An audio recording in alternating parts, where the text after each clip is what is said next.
Americans could be at risk following changes under the Trump administration, former Commissioner Martin O'Malley says. So it's saying, okay, so the key points is it's saying before this, they've never missed a benefit payment. But it's also not saying they are missing them now. It's saying it could be at risk. Okay, it just says threaten interruption of benefits, which is, look, what I would say if I was a Democrat. If I wanted to make it look bad, I would say they're threatening your benefits, and then people go into a hot panic. Yeah.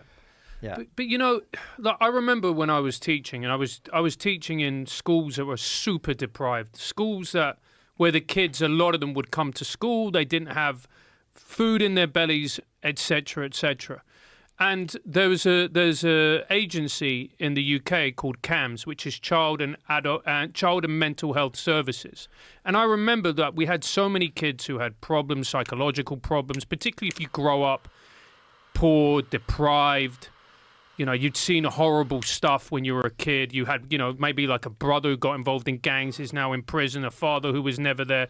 There were so many kids who had this need, and they had conditions which were undiagnosed, whether it's something like dyslexia or like your brother was murdered, you had some form of PTSD. And you had this, you know, this agency which brought counselors in, which brought psychologists in and psychiatrists who were experts at dealing with kids. And I just remember, because of austerity, you know, this agency got cut after cut after cut after cut. And you're looking at it and you're going, like, I understand we need to cut. I understand we're running at a deficit.